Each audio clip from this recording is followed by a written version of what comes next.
बिस्मिल्लाहिर्रहमानिर्रहीम। अस्सलाम वालेकुम viewers, welcome back to my channel English with mister Syed.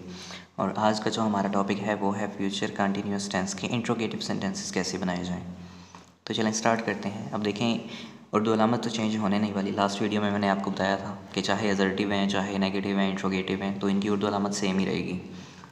मिसाल आप इसकी देखें कि अब इंट्रोगेटिव सेंटेंसेस भी दो किस्म के होते हैं। एक होता है कि जिसमें हम डिटेल्ड आंसर मांगते हैं, और एक होता है कि जिसमें हमने जस्ट यस या नो में जवाब देना होता है। अब हम हर टेंस की चार वीडियोस बना रहे हैं।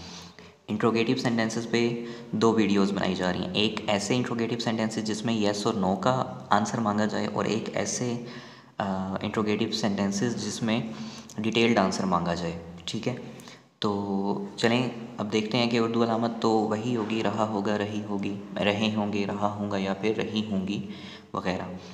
जैसे कि मिसाल है, क्या मैं अपना होमवर्क लिख रहा हूँगा, क्या बच्चे शोर मचा रहे होंगे, क्या ज़ईम खाना खा रहा होगा, या फिर क्या अनवार अपनी बाइक साफ़ कर रहा होगा। अब ये जितने भी क्वेश्चंस हैं इनमें आप देखेंगे इसमें जस्ट आपसे येस या नो में आंसर मांगा जाएगा, आपसे कोई डिटेल्ड आंसर नहीं मांगा गया। अब इसकी फॉर्मेशन कैसे की जाती है देखते हैं। अब आप सबसे पहले लगाते हैं विल या shall according to the subject. Subject अगर आई और वी होंगे तो शैल लगाएंगे, अदरवाइज फिर विल लगाएंगे।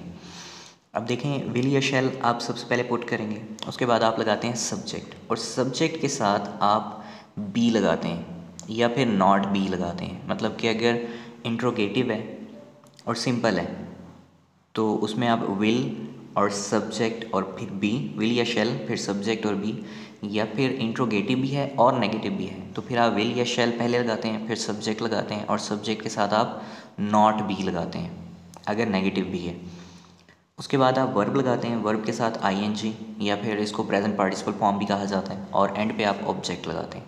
अब इस फॉर्मेशन के मुताबिक हमने इसको ट्रांसलेट कैसे किया है वो देखते हैं। आपके पास पहली मिसाल है, क्या मैं एक ख़त लिख रहा हूँगा। अब देखिए, यहाँ पे इंट्रोगेटिव सेंटेंस है, इसमें कोई नेगेटिव या नहीं का लफ्ज़ नहीं बताया गया है, या फिर नेगेटिव सेंटेंस नहीं है, जस्ट इंट्रोगेटिव है, सिंपल। क्या मैं एक ख़त लिख रहा हूँगा, तो आपने आई के मुताबिक यानी कि सब्जेक्ट आपके पास आई है, उसके मुताबिक आपने हेल्पिंग वर्ब कौन सा लगाया है, शैल। शैल आई बी राइटिंग आ लेटर।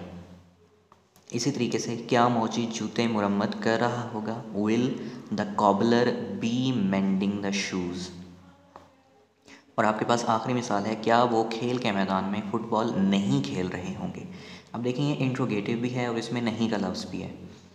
अब फॉर्मेशन में हमने क्या पढ़ा है कि सब्जेक्ट के बाद आप या तो बी लगाते हैं अगर सिंपल इंट्रोगेटिव है, और अगर नेगेटिव भी है तो आप सब्जेक्ट के बाद नॉट बी लगाते हैं। तो यहाँ पे क्या होगा, will they not be playing football in the play ground, will they not be playing football in the play ground. तो ये था हमारा आज का टॉपिक, फ्यूचर कंटिन्यूअस टेंस के इंट्रोगेटिव सेंटेंसेस कैसे बनाए जाएं। आपसे जल्द मुलाकात होगी इंशाल्लाह नेक्स्ट वीडियो में। तब तक के लिए अपना बहुत सारा ख्याल रखिएगा। जज़ाकल्लाह एंड अल्लाह हाफ़िज़।